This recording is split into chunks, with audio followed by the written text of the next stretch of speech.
মমতা বন্দ্যোপাধ্যায় তার বংশবৎ অফিসারদেরকে মুখ্য সচিব এবং ডিজিপি বানিয়েছে।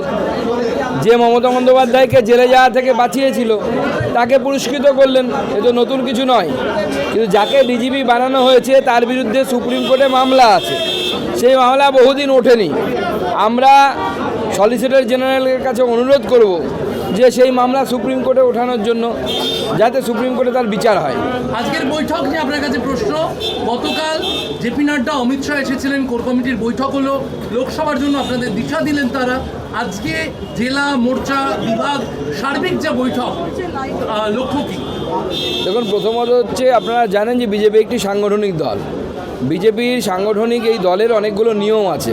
তার মধ্যে একটি নিয়ম হচ্ছে কেন্দ্রীয় পদাধিকারীর বৈঠক হওয়ার 7 দিনের মধ্যেই, মোটামুটি 7 থেকে 10 দিনের মধ্যে রাজ্য পদাধিকারী বৈঠক হয়। তো আমরা সেই রাজ্য পদাধিকারী বৈঠক করলাম এবং আগামী দিনে প্রয়োজনে জেলা পদাধিকারী বৈঠকও হবে। সেখানে লোকসভা ভোটকে সামনে রেখে তারপর প্ল্যানিং হয়েছে। অবভিয়াসলি সেটা একটা বস্তু, মানে সেটা একটি বিষয় বিন্দু, কিন্তু তার সাথে সাথে অন্যান্য বিষয়ে প্ল্যানিং হয়েছে। আমাদের সংগঠনকে কীভাবে আগামী দিনে শক্তিশালী করা হবে, সমস্ত বিষয়ে কথা হয়েছে।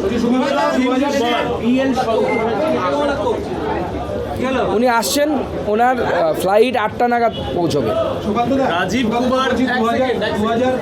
রাজীব কুমার তিনি ডিজি পদে বসবার পরই তৃণমূলের মুখপাত্র কুণাল ঘোষ তিনি একটি বিতর্কিত মন্তব্য করেছেন। তার বক্তব্য যে আমার যেমন জীবন শেষ হয়ে গিয়েছিল, আমি প্রার্থনা করব অন্য কারোর যেন জীবন উনি না শেষ করেন। কীভাবে দেখছেন? দেখুন, কুণাল ঘোষকে উনি জেলে পাঠিয়েছেন বলে কুণাল ঘোষ মনে করেন এবং তার জন্য ওনার মনে খুব দুঃখও আছে, আমরা জানি। তো এখন সেই দুঃখ দেওয়ার লোক যিনি ওনাকে দুঃখ দিয়েছিলেন, তো সেই রাজীব কুমারই আবার বসলেন।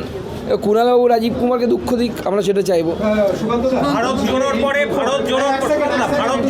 ভারত ন্যায় যাত্রা, রাহুল গান্ধী 2 মাসের যাত্রা শুরু করছেন মণিপুর আবেগকে শান দিয়ে। বাংলাতেও তার রুটম্যাপ রয়েছে।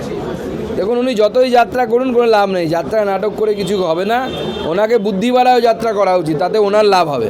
সুকান্তদা, এই প্রথম একসঙ্গে রাজ্য বিজেপির বৈঠকে বসলেন অমিত শাহজি এবং নাড্ডাজি।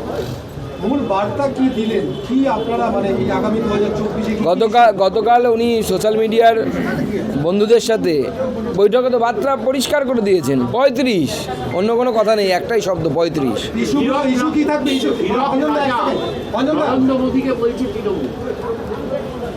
বাংলার পাবলিক বলছে হিলক রানী বাই বাই।